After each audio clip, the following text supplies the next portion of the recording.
আমি একবার রান্না বাড়া করেছিলাম, আমার মনে আছে তরকারি রান্না করেছিলাম যখন আমি সৌদি আরবে ছিলাম। আমার ফ্যামিলি আমার সাথে ছিল, মিসেস হসপিটালে ভর্তি ছিলেন, তো বাচ্চাদের জন্য আমার মনে আছে আলু এবং ডাল দিয়ে একটা তরকারি রান্না করেছিলাম। দুর্ভাগ্যের বিষয় যে সেই তরকারি আমি ছাড়া পরিবারের সদস্যদের কেউ খায়নি। বহুত ফজিলত বর্ণনা করলাম, বহুত বোঝানোর চেষ্টা করলাম, বাচ্চারা কেউ সেটা ছুঁয়েও দেখেনি, যারা জাস্ট উপহাস করে ছেড়ে দিয়েছে। অথচ সে আলু আর ডাল রান্না করতে যে পরিমাণ কষ্ট আমার গেছে, যে পরিমাণ ঘাম আমার ঝরেছে, যে পরিমাণ পেরেশানি আমার হয়েছে, সেটা আমি বলে তাদেরকে বোঝাতে পারতাম না। তো আমরা যারা কথায় কথায় খাবারের দোষ ধরি, আমাদের নবী সাল্লাল্লাহু আলাইহি ওয়াসাল্লামের এই সুন্নাত থেকে শিক্ষা নেওয়া উচিত যে মা বোনদের, আমাদের স্ত্রীদের, মহিলাদের খাবার যদি কখনো পছন্দ হয় আমরা খেলাম, আর অপছন্দ না হলে আমি খেতে চাচ্ছি না অপারগতা প্রকাশ করলাম, আমরা দোষ ধরবো না। খাবারের দোষ ধরেন নাই জীবনে কখনো? এরকম মানুষ এখানে আছেন? একজন আছি আমরা? থাকলে হাত তুলতে পারেন। একজন হাত তুলছে। আপনি খাবারের দোষ কখনো ধরেন নাই? কিভাবে সম্ভব? খাবারের দোষ কখনো ধরেন নাই? লবণ কম হয়েছে, এর চেয়ে ভালো হইতে পারতো, এরকম কখনো বলেন নাই? মাশাআল্লাহ, তো আপনি তো মহামানব।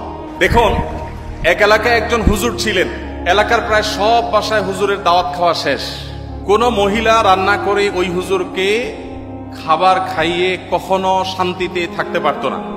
প্রত্যেকটা দাওয়াতের পর ওই হুজুর একটা না একটা দোষ বাইর করতেন। হয় এখানে লবণ একটু কম হয়েছে, না হলে ওখানে হলুদটা একটু কম হয়েছে, কালারটা একটু ত্রুটি আছে, কোনো না কোনো দোষ তিনি ধরতেন। সে এলাকায় একজন শিক্ষিত পুত্রবধূ এলেন বাহির থেকে।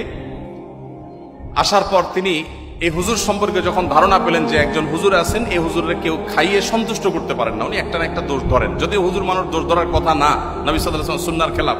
যাই হোক, এটা কতটা বাস্তব ঘটনা তাও জানি না, বাকি গল্প হিসাবে শিক্ষণীয় সেই হিসাবে বলা। তো পরে ওই শিক্ষিত পুত্রবধূ তিনি হুজুরের সমস্ত দোষগুলোর তালিকা করলেন যে উনি কোন কোন দোষ ধরেন সাধারণত। সবগুলোকে নোট করে এমন ভাবে একটা রান্না তিনি দিলেন যে রান্নাতে হুজুরের দোষ ধরার কোনো ফাঁক রাখলেন না, সব পারফেক্ট রাখলেন। এরপর হুজুরকে দাওয়াত দিয়ে খাওয়ালেন। খাওয়ার পরে এবার পুরুষদের দিকে দিয়ে জিজ্ঞাসা করলেন, এবার হুজুরকে জিজ্ঞাসা করুন আজকের খাবার কেমন হয়েছে, কমেন্ট করতে বলো। এখন বেচারা হুজুর দেখলেন যে আসলে কোনো কমেন্ট করার জায়গা নেই, তো এবার বললেন যে আসলে এত ভালো না, এত ভালো না। তো যে ভদ্রলোক বলেছেন যে আপনি কোনো দোষ ধরেন নাই কখনো, আমি জানি না যে আপনি এই টাইপের কোনো দোষ ধরেছেন কিনা কখনো। যাই হোক, তো আমাদের নবী করিম সাল্লাল্লাহু আলাইহি ওয়াসাল্লাম সাধারণত কখনো খাবারের দোষ ধরতেন না, কারণ মেয়েরা কষ্ট করে রান্না বাড়া করেন। আমরা যদি একদিন এই দায়িত্বটা পালন করি তাহলে আমরা হাড়ে হাড়ে টের পাবো যে রান্না করা এটা কত মজার কাজ। প্রিয় নবী সাল্লাল্লাহু আলাইহি সাল্লামের লাইফস্টাইলের দিকে তাকালে আমরা দেখতে পাই যে তিনি যখন খাবার গ্রহণ করতেন তিনি কোনো খাদ্যের দোষ ধরতেন না।